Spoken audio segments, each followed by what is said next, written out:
Welcome to the Witching Hour, a midnight broadcast from deep in the swamp on the outskirts of town. This episode is brought to you by dark forces beyond your comprehension.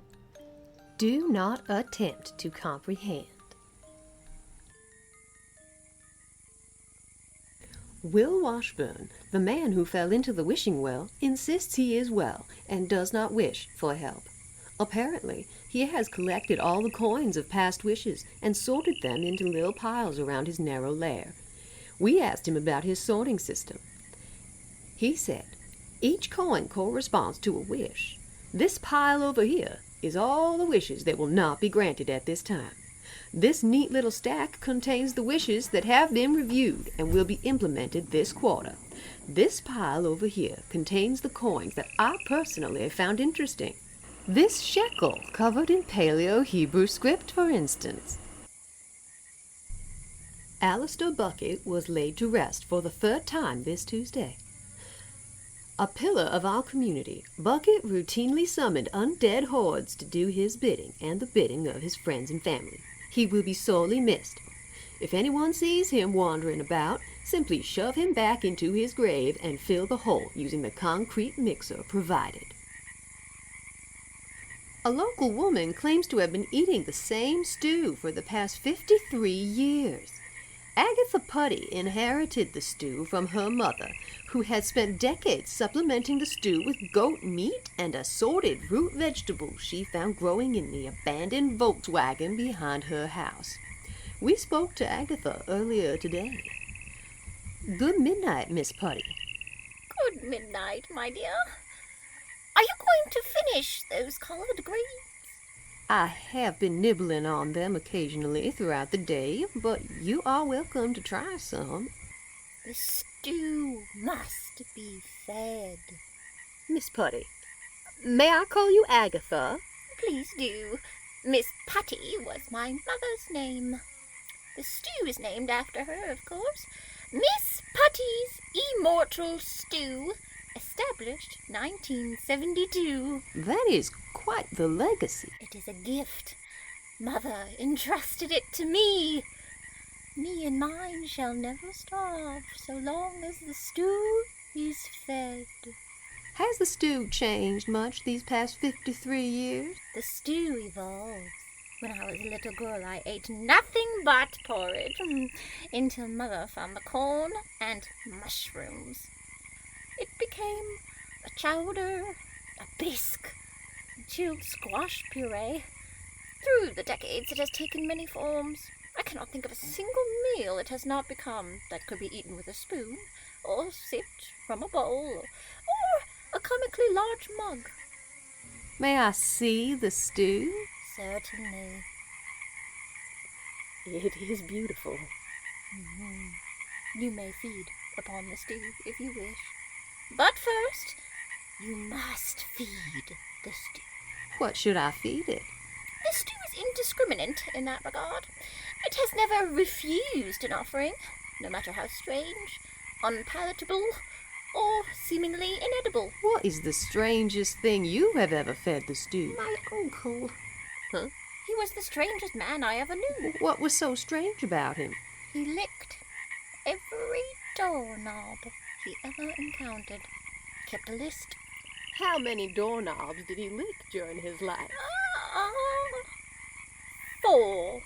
The door to his favorite bar, the door to his favorite bar's bathroom, the door to his houseboat on the trash and grimed canal, and the door to the surfing perch on the southwestern side of town. He licked each of these knobs thousands of times over, wrote down every instance. Hungry. What was that? What was what? I thought I heard... Are you going to finish that lobster claw? I'm afraid I've already sucked out the flesh. The husk will suffice. Delicious. Shush! Hungry. Shh! Meat. Flesh. Blood. And now, a word from one of our sponsors.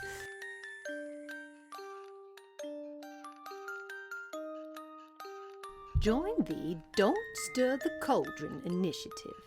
Potions require peace and quiet to arrive at full potency, and they don't need any more assistance from you. Stop trying so hard. We got a message from Placebo Jennings down at the junkyard. I wanted to turn my wife into a sensible pair of dungarees to wear on the golf course, but instead, the spell increased her productivity 100-fold. Our house is spotless, our garden is immaculate, I have been thoroughly scrubbed, waxed, and refueled. She also changed my oil and showed me my dipstick to prove it. I didn't even know I had a dipstick.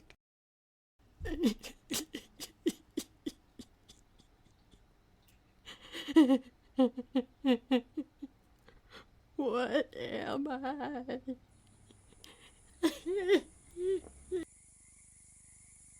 Things escalated during the break, and I have taken shelter in the cellar amongst the pickles, beans, and other foodstuffs.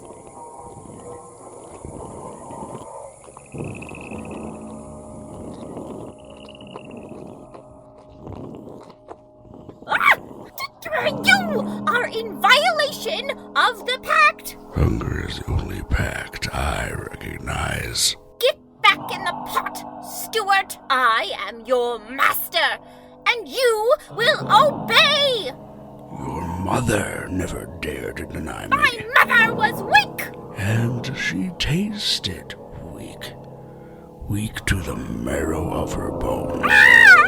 You know this day would come, the day you fulfill your destiny, the day you follow in the footsteps of the rest of your kin. The stew must be fed. Submit. Your time has come. I am become stew, the devourer of worlds.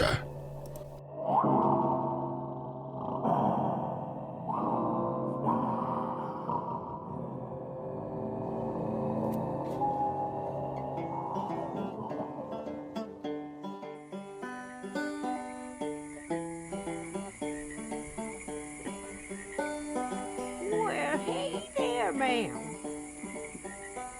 It's been many days since I've had anyone but my crawdads to talk to. I feel compelled to tell you, you got some gravy dripping out of your, out of your everything.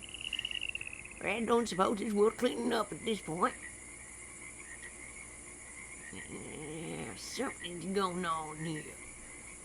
I reckon you're more than just an old woman covered in gravy. You are a conduit. You're not the only one. There's a weird sort of floating jellyfish around here somewhere, smelling of brine like it lived in a pickle jar for nigh on a decade. It didn't speak none, but it had this hippie-looking feller attached by the head to one of his tentacles. The man was completely off his nut, so if communication was the purpose of that cranium puppetry...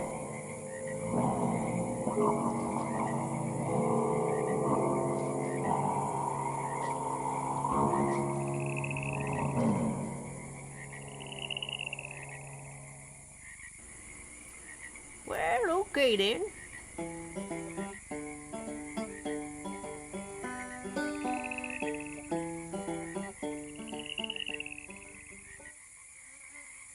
Wherever she is, I hope Agatha and her stew are happy in their unholy union.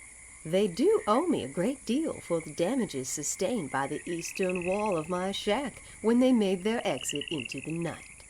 Not to mention the psychological pain and suffering my pet goat Angina experienced during that incident. She has fainted and remains in a supine position, her legs sticking up into the air.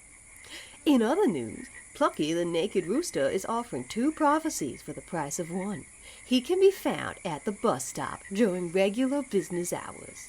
If you have something you wish to share on the show, simply slip your mail into a waterproof, acid-proof, and quantum velociraptor-proof container and deposit it into the mouth of the one-legged mule on the south-southwestern side of town. It will be transported to our mailbox via equine portal. Make sure you have found the one-legged mule on the south-southwest side of town. The one-legged donkey in the same area will simply eat your correspondence and transport it approximately 4 feet due south in a matter of hours, and it will be unreadable and, in fact, unrecognizable when it reaches its destination.